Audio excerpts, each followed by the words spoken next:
રાજકોટ. તો કેમ છો બધા? રાજકોટની રમઝટમાં આપનું ફરી એકવાર સ્વાગત છે. થોડાક દિવસ પછી વિડીયો ઉતારું છું, પણ વિડીયો ઉતારું છું આજે બહારનો વિડીયો નથી ઉતારતી, આજે હું મારા ઘરનો વિડીયો ઉતારું છું. અને તમે વિચારતા છો કે ઘરમાં શેનો વિડીયો ઉતારું છું? આજો ચાળા કરે છે, વિડીયો નથી ઉતારવા દેતો શાંતિથી. હા, તો ઘરમાં હું આજે મસ્ત ટેસ્ટી ને ડિલિશિયસ પાસ્તા બનાવી રહી છું. તો ચાલો, તમારે પાસ્તાની રેસીપી જોવી છે તો ગાડીથી આ વિડીયો તો જરૂરથી જોજો. કે આ પાસ્તાનું ઓલમોસ્ટ સેટઅપ રેડી થઈ ગયું છે. તો ચાલો આપણે પાસ્તા બનાવીએ. પહેલાં તો આપણે કરશું ગેસને ચાલુ. ગેસ ચાલુ થઈ ગયું, એમાં આપણે નાખશું થોડુંક તેલ.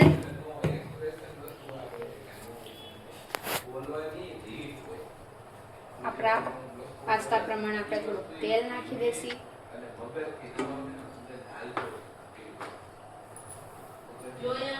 હવે છે ને આપણે તેલને ગરમ થવા દઈશું. તેલ ગરમ નહીં થાય તો રાઈ ગઈ ફૂટે, નહીં જીરું ફૂટે.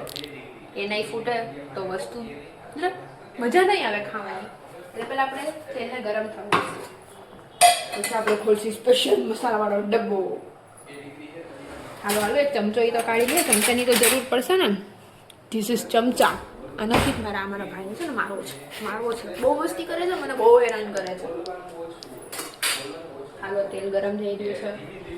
અરે ઈ તો કયો ઠંડી કેવી છે! રાજકોટમાં તો બહુ જ ઠંડી લાગે છે.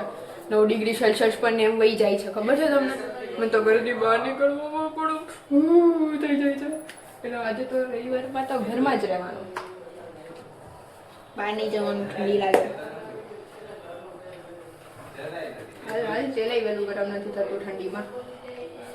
ગેસ ઉપર ચડેલ છે તો પણ ઠંડુ નથી થતું. સોરી, ગરમ નથી થતું. ઠંડીના હિસાબે જરાક જીભ લડખડાઈ છે, ઠંડી લાગે છે. તેલ ગરમ થઈ જા, તેલ ગરમ થઈ જા. તેલ ગરમ થઈ ગયું છે. હાલો હવે આપણે એમાં નાખશું થોડુંક જીરું. પહેલાં જીરું નાખવાનું હો, એટલે જીરું ગરમ થાય ને પછી રાઈ નાખી દેવાની, એટલે રાઈ ફૂટવા લાગે ફટાફટ. ફૂટે છે ને પછી આપણે એમાં થોડુંક લીલું મરચું નાખશું. જો તમારો તીખો ઈચ્છા તો તમે થોડુંક નાખજો, જાજુ બધું નહીં નાખી દેતા. એટલે તમે કહેશો કે મેં આટલું બધું નાખ્યું તો. પછી આપણે નાખશું પ્યાજ, એટલે ડુંગળી. પ્યાજ નાખી પછી એને થોડુંક સોતે થવા દઈશું. ગોલ્ડનિશ બ્રાઉન ટાઈપ, જેમ બધા શેફ્સ કહે છે એ રીતે આપણે ગોલ્ડનિશ બ્રાઉન થવા દઈશું. ગોલ્ડનિશ બ્રાઉન થાય ત્યાં સુધી આ બધું સરખું મૂકી દે. નહીં મમ્મા કહે છે કે મારું કિચન તો ફેલાવીને રાખી દીધું છે, સરખું કરતા નથી. આપણે ફટાફટ બધી સાઈડ ઉપર મૂકી દઈશું. અને જવા દઈશું ઓવન, મસાલાને જવા દઈશું ફ્રીજમાં, અને પાછા આવી જઈશું ગેસ પાસે. હાલો, ત્યાં જ થોડા ગોલ્ડન બ્રાઉન થઈ ગયા છે. હવે આપણે નાખશું ટમાટર. જો કે હું પાસ્તામાં કોબીજ પણ નાખું છું, પણ કોબીજ આજે હતું નહીં તો ઠંડી રહી છું, બાર લેવા પણ નથી રહી. હાલો આપણે થોડોક સોતે નાખું.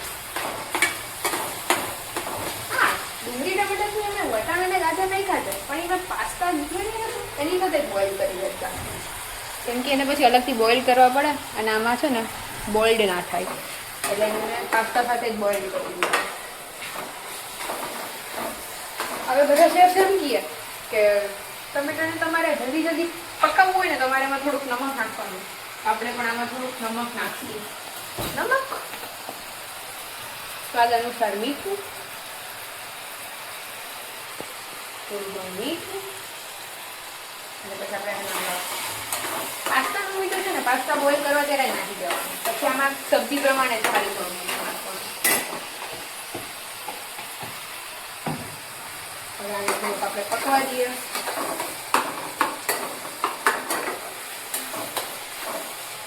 ઠંડી રાખતી ને તો ગેસ પાસે આવીને ઊભું રહી જવાનું, એટલે ગરમી લાગવા લાગે. એવું મારા મમ્માએ કીધું હતું મને, એટલે હું ગેસ પર આવીને ઊભી રહી ગઈ આજે.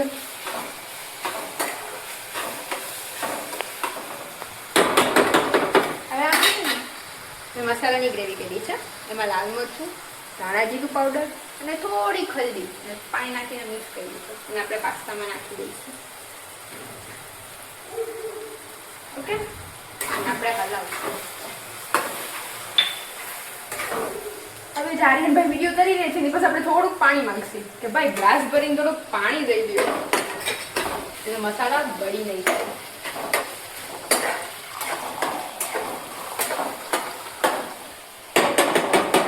આયો હો પાણી લીધું હો. એમ ડાયો છે અમુક વાર કામ કરવા લાગે પણ અમુક વાર બહુ મસ્તી કરે. એમાંથી જાજુ હેરાન તો મને જ કરે. Thank you. જો પાછા થેન્ક યુ કહે છે જાણે બહુ સારું કામ ન કરતા હોય. જલવાય અમારા જલવા. જો હવે આપણે આને ચડવા દઈશું એટલે આપણે એને થોડીક વાર ઢાંકી દઈશું. ઓકે આને મિક્સ કરીશું. હવે ટેસ્ટ આમાં છે ને આપણે થોડુંક આમાં છે ને મેં મેગી મસાલો નાખ્યો છે ને થોડુંક ચીલી ફ્લેક્સ નાખ્યો છે અને આપણે નાખશું પછી પાસ્તા વિના મેગી મસાલો કે મેગી મસાલા વિના પાસ્તા ટેસ્ટલેસ મારા માટે તમારા માટે નથી ખબર. તો આપણે થોડુંક સોસ નાખીએ. થોડુંક જ સોસ મને જાજો નથી ભાવતો હું જાજુ બધું નહીં નાખું.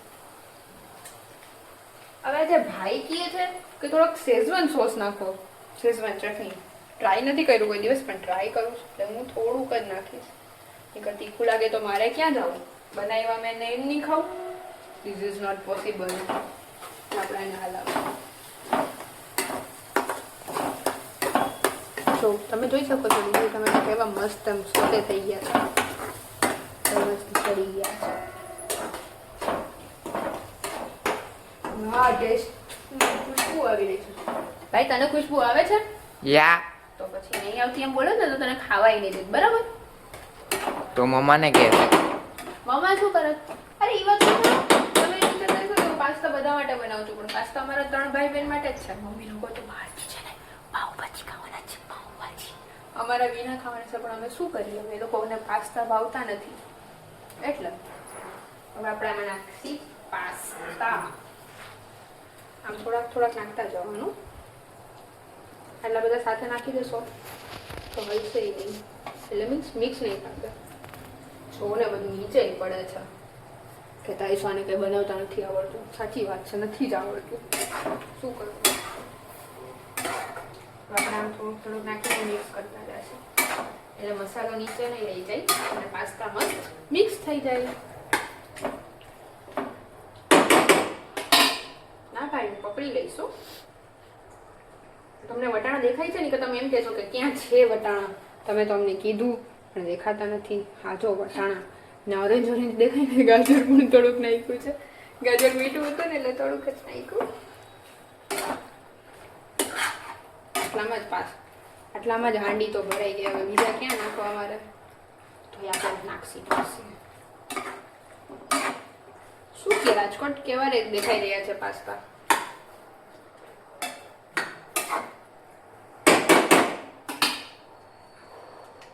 આમાં શું છે આજે પાસ્તા મેં બોઇલ નથી કર્યા ને એટલે કઈ ઝાઝા બધા જ પાસ્તા નાખી દીધા છે અમારા ભાઈ. જલવાય અમારા.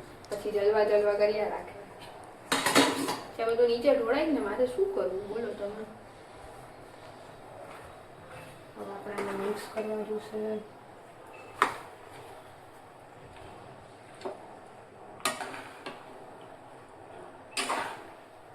ધીરે ધીરે મિક્સ કરશું.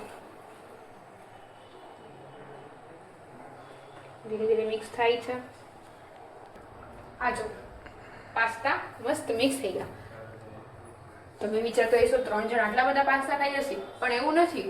એમાં શું છે હમણાં ઠંડીમાં છે ને મારા મમ્મી સવારના ઉઠતા નથી એટલે મારા ભાઈ લોકોને સ્કૂલે જવાનું હોય ને એ લોકોનો નાસ્તો મારે બનાવવો પડે છે. મારે ઠંડીમાં સવારના ઉઠીને નાસ્તો બનાવવાની ઝંઝટ નહીં એટલે થોડા પાસ્તા વધારે બનાવી દીધા. એને તો મને ગરમ કરીને તઈ દેવાનો ખાઈને હાલ્યા રાખે. શું ભાઈ પછાડી વગર કામની મહેનત કરવી? આમ તો બાજિયા રાખતા હોય. મેં નહીં બાજતો.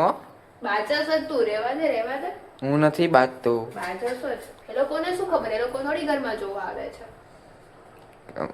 તમે મારી હું હવે ચૂપ રહે નહીં બોલ વધારે. હવે આપણે ગાર્નિશિંગમાં થોડાક ધનિયા નાખી દઈશું.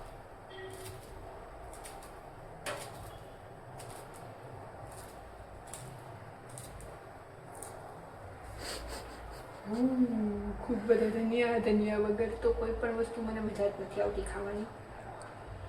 છે થોડાક ધનિયા. હવે આપણે હાથ ધોઈ લેશું. તો રાજકોટ આજુ એકદમ નીચે પડી ગયો નાખી દે વેસ્ટ નહીં કરવાનું. હવે આપણે કરી દઈશું ગેસને બંધ. ઓલમોસ્ટ પાસ્તા રેડી છે. આ વખતે અમે પાસ્તા છે ને અહીંયા જ નજીકમાં છે ને ડીમાર્ટ ખોલી છે. અહીંયાથી મોટું પેકેટ લઈ આવ્યા હતા. પેકેટ હતું 60 રૂપીસનું કે 30 રૂપીસનું.